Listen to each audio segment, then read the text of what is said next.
Hoy nos toca hablar de los temores. Temores. Porque esa es otra cosa que se está moviendo. Estamos siendo invadidos por una cultura de temor.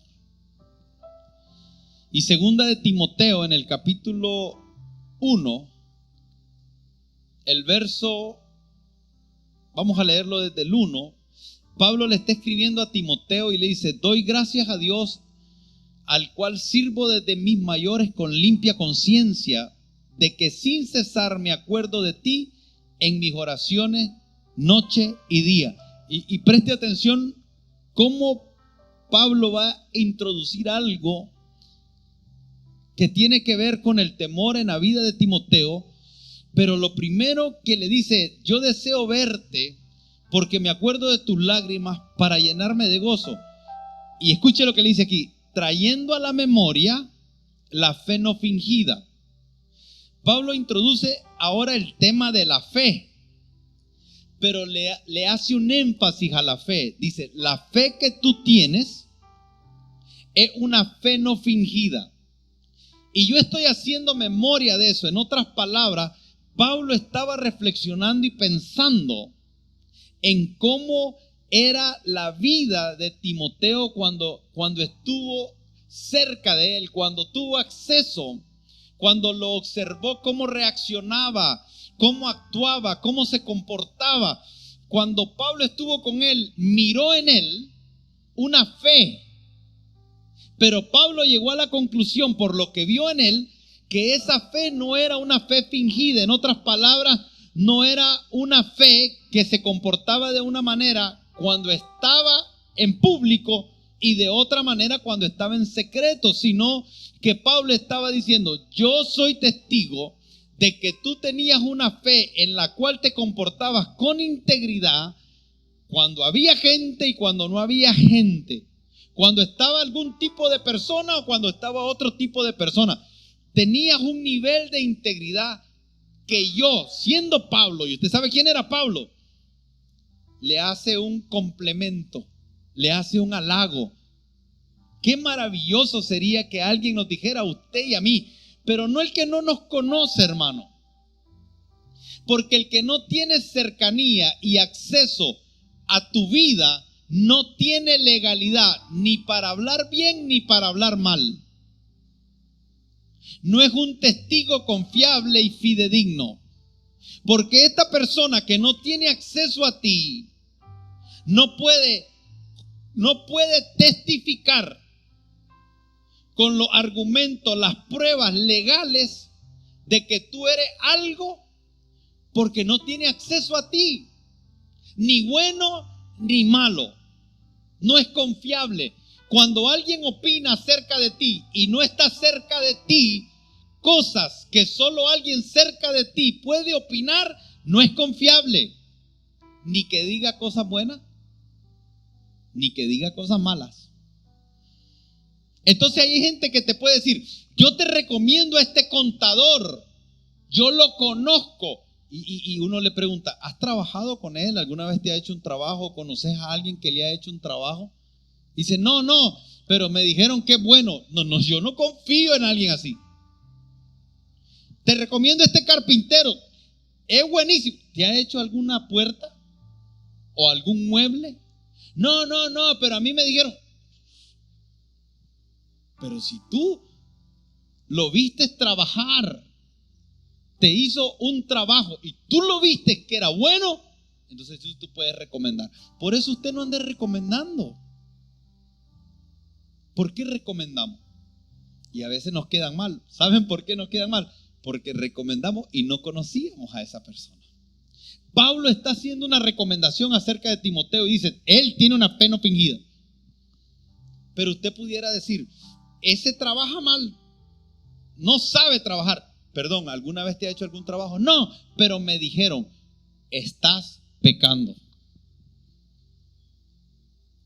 Pablo no estaba pecando. Pablo conocía a Timoteo y dice de Timoteo: tú tienes una fe que no es fingida. Diga conmigo: yo quiero que la gente diga de mí, por lo menos los que están cerca, que yo soy alguien de una fe no fingida. Ahora, si los de afuera dicen que usted no tiene fe, que usted es fingido, ¿qué vamos a hacer? No tienen legalidad. No tienen autoridad para hablar. Y si dicen, no, ese es un hombre de fe, y no tampoco tiene, ¿cómo? ¿Qué sabe? ¿Qué es para él fe? ¿Qué vio que lo llama así? Entonces le dice, esta fe que habitó en tu abuela Loida y en tu madre Eunice, estoy seguro que en ti también, estoy seguro. Pablo dice, yo pongo mi mano al fuego, porque estoy seguro, y lo voy a dejar escrito para que todo el mundo lo pueda leer en los años venideros, que yo dije que Timoteo era un hombre de una fe no fingida. Entonces le dice, te voy a dar un consejo, mantén vivo el fuego de Dios, ese don que Dios te dio, manténlo vivo. Diga conmigo, hay que mantenerlo vivo. Y nos dice por qué.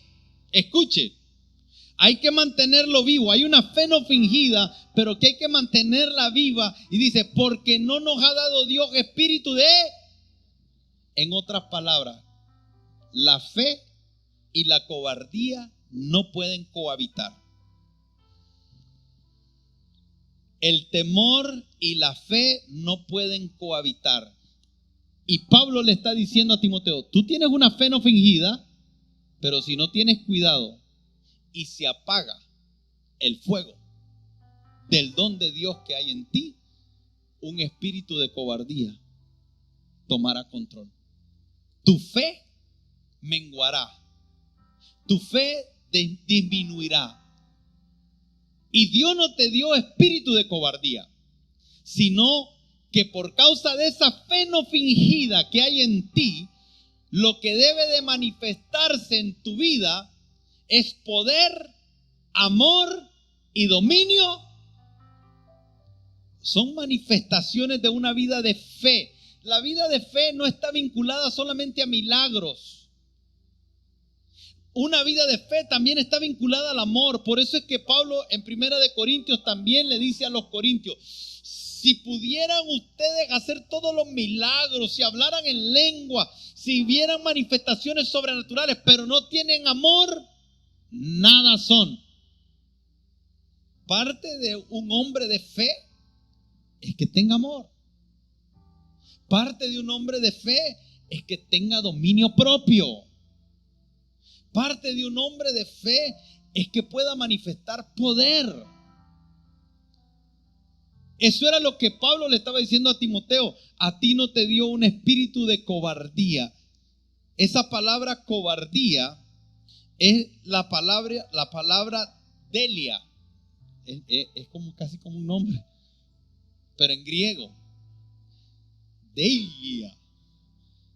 Y esa palabra significa un sentimiento que conduce a la timidez. Entonces hay personas que son tímidos, pero la timidez no es, me da vergüenza. Nosotros decimos, es tímido, me da vergüenza. No, tímido es, no quiero arriesgar. No quiero tomar riesgos de ningún tipo. Entonces le está diciendo Pablo a Timoteo, ten cuidado de no ser una persona tímida, que no toma riesgos, que tienes falta de valor para enfrentar las cosas. Y aquí, en este tiempo que estamos hablando de una cultura de miedo, el peligro es, hermanos, que muchas personas terminan paralizándose, terminan estancándose. Su vida se vuelve un tormento. El miedo es espantoso. Se lo dice alguien que padeció de miedo. Dicen que cuando yo estaba pequeño, la persona que me cuidaba, yo era muy inquieto. Eso era cuando estaba chiquito. Se ríen, ¿verdad? Pero cuando estaba chiquito era muy inquieto. Y esto, una de las que me lo contó fue mi tía que está aquí. Entonces, cuando yo estaba chiquito, la muchacha que me cuidaba, para que yo no estuviera de necio, me dijo a mí que la sombra era el mono. Entonces cuando llegaba la noche, yo parecía esos perritos que se quieren agarrar la cola.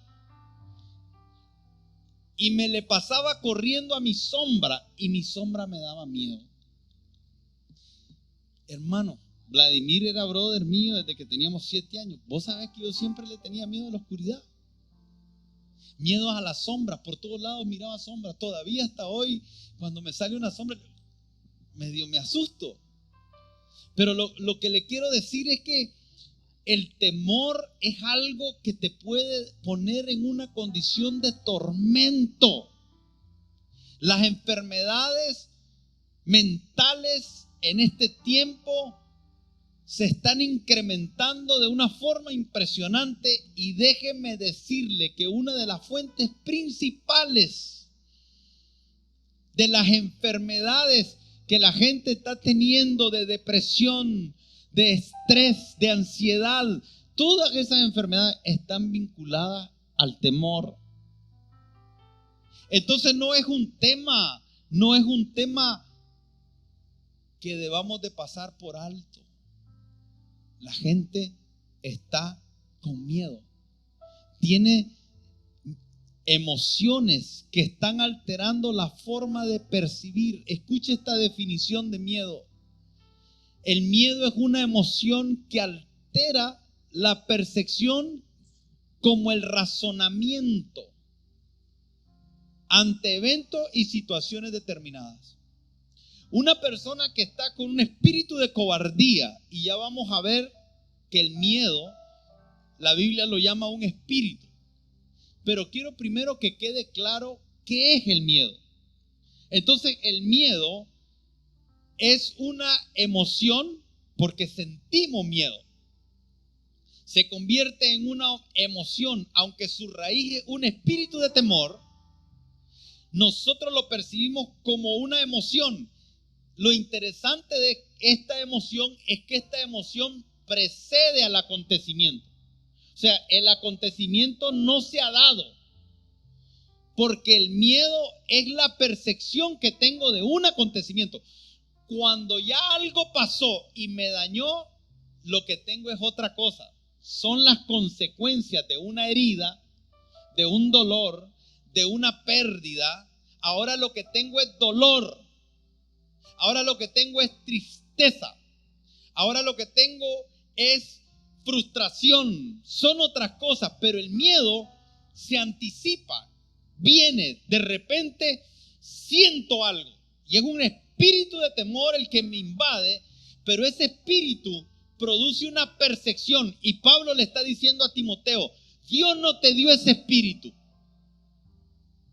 Y ese espíritu te va a dañar, va a matar tu fe, va a matar el poder que Dios quiere mover a través de ti, va a destruir el amor en ti y te va a llevar a perder el dominio propio, que es una mente sobria. Por eso es que cuando hablamos de miedo, estamos hablando de una emoción que altera la percepción.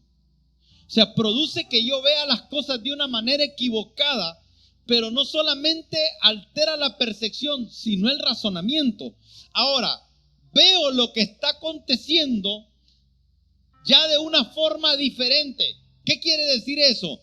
Que el miedo puede producir que yo comience a ver una realidad que no es la realidad.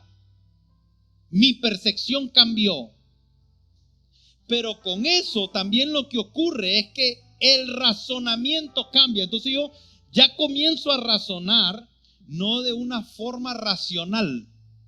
Ahora mi razonamiento es un razonamiento desde el miedo. Mi percepción es desde el miedo. Mi razonamiento es desde el miedo. ¿Cómo usted le habla a alguien que está atrapado? ¿Cómo usted saca a alguien de una condición de miedo cuando él percibe? Es como que se hubiese puesto unos anteojos, que el vidrio fuese rojo y todo lo ve rojo. Y usted le dice, hermano, no es rojo. ese color no está viendo bien. Pero él dice, no es rojo, porque ese espíritu de temor que lo invadió ahora le cambió la percepción. Y cuando tú le dices, no es rojo, él comienza a razonar y dice, si es rojo, mis ojos lo perciben como rojo. Es rojo, porque el rojo es un bello color. Y entró en un estado muy peligroso. Cuando tú percibes desde el miedo y cuando tú razonas desde el miedo, no tendrás fe. No podrás moverte en una dimensión de poder. Tu dominio propio lo perderás. El miedo te puede llevar a la locura. Dominio propio significa una mente sobria. El miedo te lleva a la locura. Mucha gente está en los hospitales por miedo. Miedo a muchas cosas. El miedo es una emoción que no causa placer. Trae efectos desagradables a nuestra vida y activa en nosotros un sistema de alerta.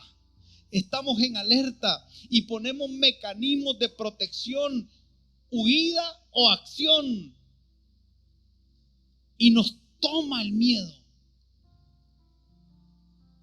Y sufrimos por eso. Y más si alguien llega a decirte, hey, no seas cobarde. ¿Cómo te sentí? Sos un gran miedoso. Y vos querés decirle, pero es que vos no tenés ni idea de lo que yo estoy viviendo, de lo que yo estoy sintiendo.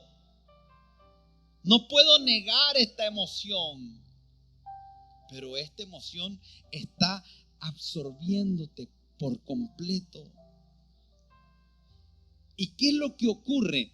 Que activa en ti un sistema de supervivencia. Ahora todo lo que hago, lo hago para lograr sobrevivir a ese peligro que tengo enfrente, que yo me convencí a mí mismo que no puedo vencer. Y entonces activo todo el mecanismo de supervivencia y nos anticipamos a ese evento, a esa experiencia que hasta este momento estamos imaginando, porque no ha ocurrido. Está en mi imaginación. ¿Quiere decir que no es probable? Sí, puede ser probable, pero puede ser que las probabilidades no sean tan altas como tú las estás viendo. Sí hay peligro, puede ser que haya un peligro, pero le estás dando una dimensión que te está llevando a ser disfuncional. Y aquí está una pregunta clave antes de que les pase. ¿Es posible vivir sin miedo? Pastor, ¿qué me está diciendo usted? ¿Puedo vivir sin miedo? Y la respuesta sencilla es no. Y entonces, ¿qué me está diciendo? Es imposible. El que te diga que no, nunca ha tenido, no tiene o nunca tendrá miedo, es un mentiroso. Yo aquí no estoy diciéndole que yo no tuve temores, que no hay temores que quieran invadirme o que no voy a tener temores en el futuro. Lo que sí estoy diciendo es que si hay algo que le debo de tener temor, es a que el temor me atrape, me controle, defina mi vida.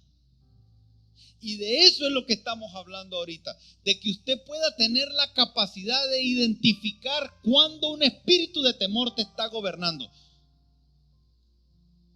Porque yo puedo prever un peligro, pero ese peligro no debe de definir mis acciones. Lo que define mis acciones más que el peligro es lo que Dios esté diciendo. Pero necesito evaluarlo. el Señor le dijo al pueblo de Israel cuando estaba a punto de conquistar la tierra: yo te entregué esta tierra. Pero los espías vieron los gigantes, vieron y dijeron: nosotros somos como langosta. En otras palabras, nunca Dios dijo que no habían gigantes. Dios no ignoraba que iban a haber adversidades. El asunto es que a ellos los gobernó el miedo, no una palabra de Dios. Y por eso es que yo puedo decirte hoy que no es que nunca vas a tener miedo, sino es cómo vamos a manejar. Y no vamos a permitir que ese espíritu de temor nos controle. Y la gente lo disfraza de prudencia. Hay que ser prudente. No, son un gran miedoso.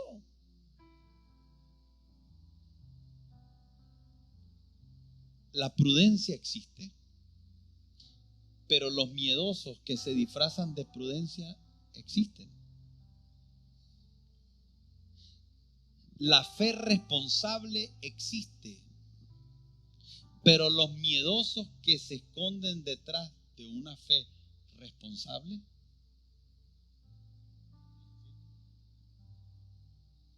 existen. La iglesia necesita madurar en saber conocer cuando un espíritu de temor te está gobernando y cómo salir de ahí. Porque Pablo le dijo a Timoteo: hay una fe no fingida en ti. Aviva el don de Dios. ¿Por qué? Porque no puedes moverte en cobardía. Y hay todo un contexto en el que Pablo está diciendo esto. Timoteo peligraba, tenía peligro de muerte, porque uno de los, no sé si era Nerón en el contexto, no lo leí hoy temprano, pero estaba matando a los cristianos, y eso le podía venir a él. Y Pablo le está hablando a él y le está diciendo: hey Timoteo, yo te vi, yo te conozco, tú eres un hombre de fe. Solo ten cuidado de una cosa, no descuides. Solo ten cuidado de una cosa, que no se apague. Solo ten cuidado de una cosa: aviva el don de Dios que está en ti. ¿Por qué? Porque Dios no te dio espíritu de cobardía. Dios no nos ha dado espíritu de cobardía, sino de poder, de amor y de dominio propio. Iglesia, ese espíritu de engaño se está moviendo en el mundo entero. Ese espíritu de inmoralidad se está moviendo en el mundo entero. Ese espíritu de maldad que va a amargar y a muchos se está moviendo. Y ese espíritu de temor se está moviendo. Y necesitamos identificarlo, porque todas estas cosas nos van a llevar a ser inefectivos en nuestra vida. Necesitamos crecer, necesitamos madurar, necesitamos ser cada día más exactos. Sí, desde el contexto que usted mencionaba, del ámbito peligroso que Timoteo estaba viviendo, ¿no? Pablo está en prisiones y Pablo está afirmando a Timoteo, porque todo lo que viene es difícil. Los tiempos son peligrosos, son complejos. Él está encargado de llevar alineamiento a las iglesias, viaja mucho. Y una de las cosas que el miedo quiere hacer es que no hagamos la obra del Señor. Quiere paralizarnos a nosotros de no cumplir con la asignación que Dios nos ha dado. Proverbios 29:25 dice que el temor del hombre pondrá lazo, mas el que confía en Jehová será exaltado. El pastor decía: es importante discernir, porque van a haber momentos en que ese temor, ese espíritu de temor, va a querer literalmente obstaculizar lo que Dios tiene preparado para usted. La única manera que lo puede hacer es afectarnos a nosotros en nuestra percepción. Si nosotros logramos conquistar todo lo que, digamos, el obstáculo que se pone enfrente a través de la fe, nosotros vamos a tener una cultura de vida, un estilo de vida de conquista. Realmente el miedo se conquista. Es algo que tenemos que enfrentar, es algo que tenemos que manejar y es algo que tenemos que superar. Y los mejores argumentos para superar el miedo están en las Escrituras. Son las promesas de Dios, es la persona de Dios. ¿Quién somos nosotros para Dios? ¿Quién es Dios para nosotros? Nos va a dar una plataforma de estabilidad, de confianza, donde ponemos en primer lugar lo que Dios ha dicho, lo que Dios ha prometido. Y esta plataforma de fe nos ayuda a nosotros a superar las adversidades que el miedo puede provocar. Y cuando el pastor decía, muchas veces vamos a enfrentar situaciones, pero tenemos dos opciones, ¿cómo las vamos a enfrentar? Y yo recordaba un episodio que vivimos hace poco y fue algo que me hizo recordar este momento de la fe y el enemigo del temor, cómo no nos quiere dejar que nuestra fe vaya a otro nivel. Y hace poco, en junio, mi esposo estuvo con COVID. Y hubo un momento donde antes de saber que él estaba enfermo, recuerdo que yo estaba sentada en el sillón la noche antes de darnos cuenta que era positivo y sentí que el Espíritu Santo me dijo que saliera de la casa y que fuera al portón. Pero yo tengo miedo porque un día me cayó una culebra del portón. Entonces yo decía, si yo salgo, está oscuro y todos están dormidos y me cae la culebra, ese fue mi pensamiento. Pero volvió a venir aquella sensación que tenía que ir al portón. Entonces yo me fui al portón y cuando estaba en el portón sentí que el Espíritu Santo me decía, jalá como que va extendiendo una carpa y caminá. Y empecé a hacerlo y le di vuelta a toda la casa. Cuando le di vuelta a la casa me dijo que entrara a la casa y que fuera y me fue guiando a cada punto. Cuando terminé, yo solo sentí que me dijo, todo va a estar bien, yo los cuido. Pasó. Después viene y sale positivo y empieza el proceso con los médicos y de repente hubo una noticia muy dura, muy difícil, muy fuerte, donde yo llamé al pastor y le dije lo que estaba pasando y estaba parada frente a una situación donde el temor vino a mí. Pero yo tenía dos opciones. O me quedaba y me paralizaba y no miraba lo que Dios quería hacer, o recordar la palabra que todo iba a estar bien y que Él nos iba a cuidar. Y yo recuerdo que cuando fui al médico y me dijo, puedo decir lo que me dijo, ¿verdad? Cuando el doctor me dijo de que me preparara porque estaba a unas horas de que a Vladimir le diera un infarto, yo vine y recuerdo que me puse de pie y le dije, ¿sabe una cosa? Vamos a salir porque Dios le va a mostrar a usted la luz por donde nos vamos a ir. Porque cuando ella me hablaba, yo empecé a decir, Dios dijo que va a cuidarnos y que Él está en control. Pero yo por dentro estaba con temor que cuando salí de ese lugar y el pastor me llamaba y la pastora me llamaba, yo no les contestaba porque yo decía, solo escuchar que el pastor me dijera, entonces May, yo me iba a atacar a llorar. Pero yo tomé la decisión de creer lo que Dios me había dicho, que Él tenía el control de todo. Hay situaciones donde nosotros nos vamos a parar y nos vamos a tomar de esa fe.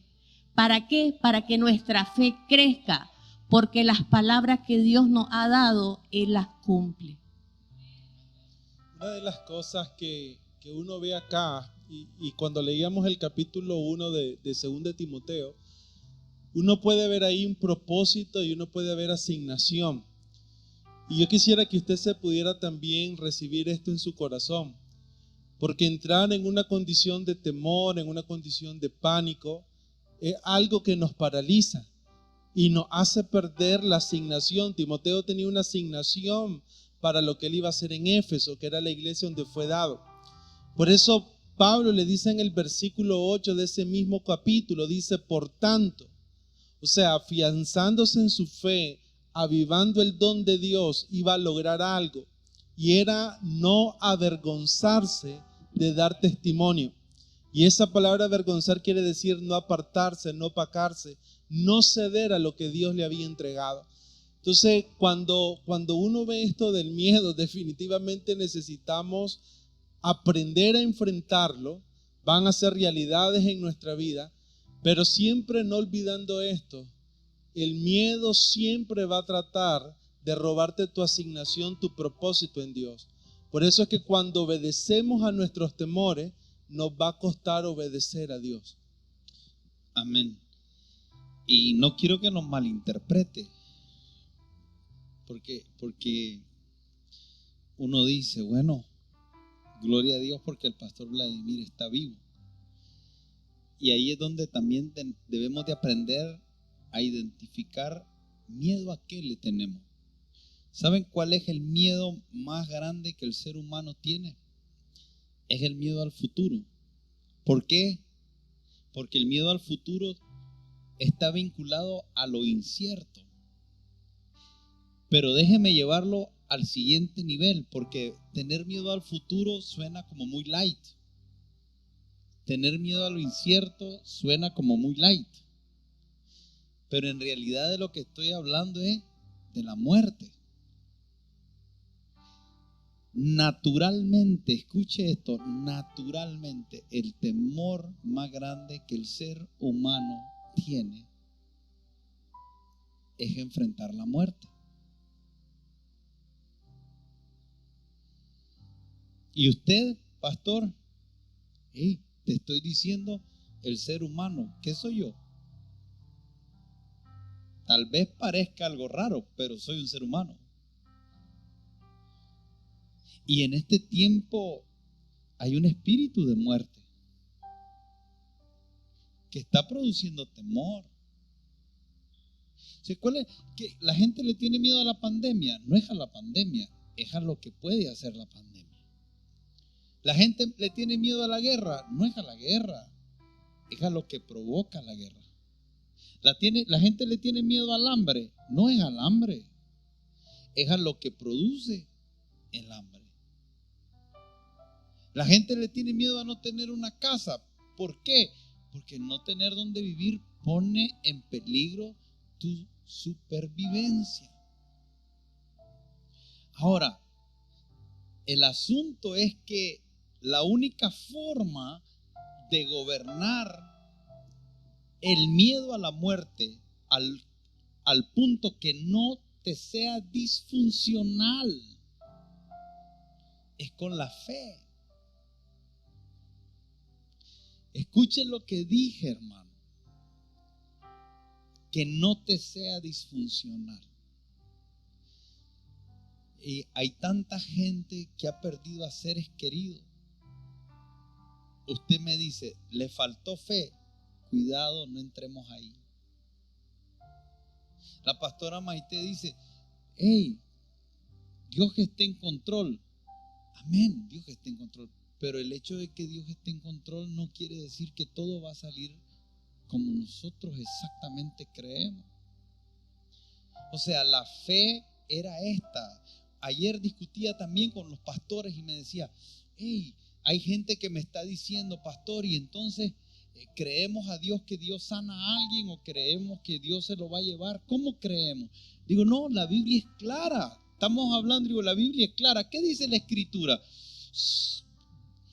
Estas señales seguirán a los que sobre los enfermos y ellos. El Señor nos dijo, miren, cuando vayan a orar por los enfermos, antes de orar por los enfermos, pregúntenme a mí si los quiero sanar. Imagínate qué triste sería. A ver, hermano, venga. Padre, ¿lo quiere sanar o no lo quiere sanar? Dice el Señor que te prepares, que hoy mismo estarás con Él en el paraíso. No, parece chiste, pero a veces no podemos respondernos las preguntas más básicas. Y no quiero que se malinterprete como que me estoy burlando de alguna persona que... No, lo que estoy queriendo establecer es esto, hermano.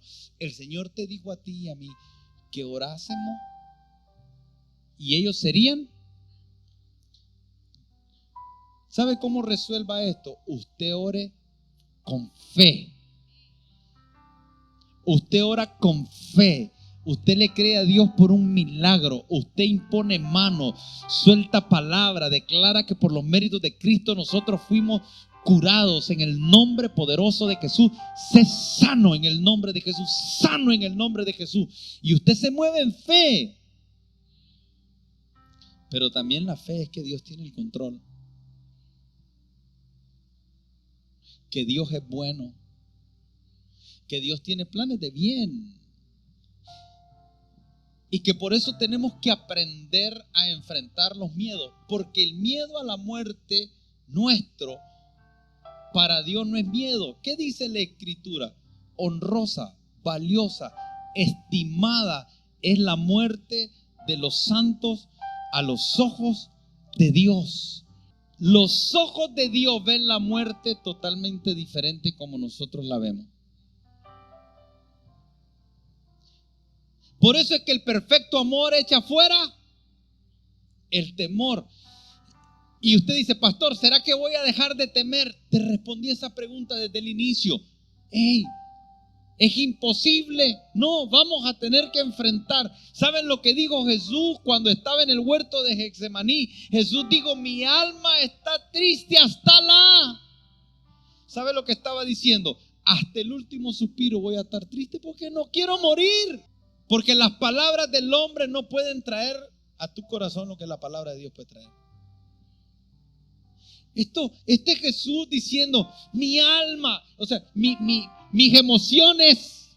¿Saben qué es el alma? El alma es la mente, el razonamiento. El alma está en las emociones y en el alma está la voluntad. Y el Señor Jesús que está diciendo, mi mente, mis emociones y mi voluntad está triste. Y oiga lo que dice, no está triste, dice está. ¿Cómo está? ¿Cómo? Pero ¿qué dice?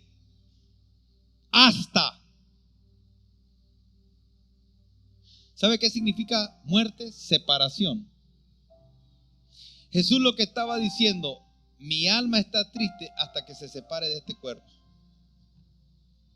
Por eso es que cuando el Señor nos va a ver, nos va a decir, entra en Él, entra en el gozo. La muerte es una tristeza que nos amenaza hasta que pasemos a ver al Señor cara a cara y Él nos diga, entra en el gozo de tu Señor. Por eso es que el Señor dice, hey, pueblo de Dios, escucha iglesia, te voy a dar una palabra que te va a traer esperanza. Por eso es que 1 de Tesalonicenses, el capítulo 4 dice, para que vosotros no os entristezcáis como los otros que no tienen esperanza. Cuando la iglesia ve la muerte, hay una esperanza diferente que aquellos que no son de Cristo no la tienen. 1 Tesalonicenses 4:13 dice, tampoco queremos, hermanos, que ignoréis acerca de los que duermen, para que no os entristezcáis como los otros. Escuche lo que está diciendo. No está diciendo que no te pongas triste, lo que está diciendo es que tu tristeza sea como aquellos que ignoran y que no tienen a Cristo. ¿Nos dolemos? Sí. ¿La pérdida nos afecta? Sí. Pero nuestra tristeza no es como los otros que no tienen esperanza. Cristo en nosotros es esperanza y esperanza de gloria. Y aunque no resolvamos el poder decir no tengo miedo, tenemos esperanza. Y eso nos va a llevar a no ser disfuncionales. Por eso es que Pablo decía, hey, Estoy en estrecho, no sé si quedarme o pasar a la presencia de Dios. ¿Sabe por qué Pablo decía eso? Pablo decía eso porque él estuvo en el tercer cielo. Y como él estuvo en el tercer cielo y él sabía que ese era su destino, entonces él estuvo allá y ahora viene aquí y dice Pablo estando aquí: hey, no sé si quedarme aquí o irme para allá, pero estar con Cristo es mucho, mucho mejor. ¿Saben lo que va a ayudarnos a nosotros a enfrentar los temores? Es la fe, pero la fe viene ¿por qué? Por el oír la palabra de Dios. Pero el mundo quiere que oigas al mundo y el espíritu de temor quiere que escuches lo que él está hablando. Y hay una sentencia de muerte, que hay un espíritu de temor que está siendo soltado sobre la humanidad. Y si nosotros prestamos más oídos a eso que a lo que el Espíritu Santo está hablando, Pablo dice que para él el morir es ganancia. ¿Sabe? Recuerde que la muerte, el miedo te daña la percepción y el miedo te daña el razonamiento. Y dice que el espiritual discierne ¿cuántas cosas? ¿Cómo? Espiritualmente. Tu percepción tiene que ser espiritual. Y tu razonamiento debe de ser desde la mente de Cristo. Hay mucho que hablar porque hay miedo a la soledad. Hay miedo al qué dirán, al rechazo, al hacer el ridículo. Hay miedos para todos. Saben que hay como 800 fobias reconocidas por la OMS hoy. Hay miedo para todo. Y se van a inventar muchos miedos más. Porque el miedo es un espíritu engendrado por el diablo. Y donde está el miedo, el perfecto amor de donde está echado fuera. Pero donde está el perfecto amor, no hay temor. Si no vamos a hacer algo, no lo vamos a hacer por dirección de Dios, no por un espíritu de temor. Si no vamos a hacer algo, no es por miedo a lo que puede hacer el hombre. ¿Sabe lo que dice la Escritura? Es: no tengan miedo a lo que puede hacer el hombre.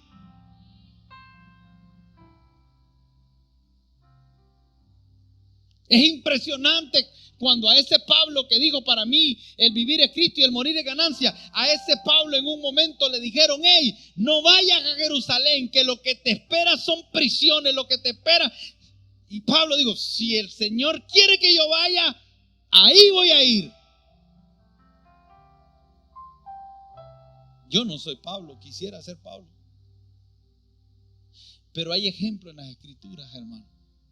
Y a eso es lo que se estaba refiriendo Pablo al decirle a Timoteo. Pablo le estaba diciendo a Timoteo: Timoteo, quiero alentarte, Timoteo, quiero alentarte porque yo subí al tercer cielo. Yo vi cosas inefables, difíciles de explicar. Y yo te puedo decir que estoy en estrecho porque hay mucho que tengo que hacer aquí, pero estoy bajo amenaza de muerte. Y yo pudiera decir: me quiero ir, pero estoy en estrecho, quiero estar aquí y voy a hacer la obra del Señor. Y cuando llegó el momento, dijo: he acabado la carrera, por lo demás me queda el premio. Pero ¿sabe qué había antes del premio? La muerte. ¿Cómo murió Pablo? Le cortaron la cabeza. Y las últimas palabras que le estaba diciendo es: hey, acabé la carrera. Le dijo a Timoteo, le dijo a los corintios, le escribió carta y dijo: yo estoy pronto para ser sacrificado.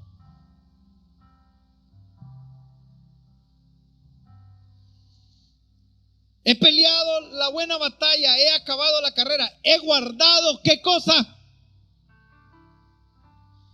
He guardado la fe. Por lo demás, me está guardada la corona de justicia. Y se salta la muerte. Ahí ya no habló de la muerte. ¿Sabe por qué? Esta es interpretación mía. Porque de alguna forma él ya había llegado a un punto de fe donde él ya estaba, como Cristo dice, que puesto el sumo gozo delante de él, sufrió el oprobio. Y el oprobio era una muerte, y una muerte de cruz. Todas estas cosas nos quedan para que nosotros vayamos tratando de resolver poco a poco. Y no permitamos que un espíritu de cobardía se apodere y que lo enfrentemos desde la fe.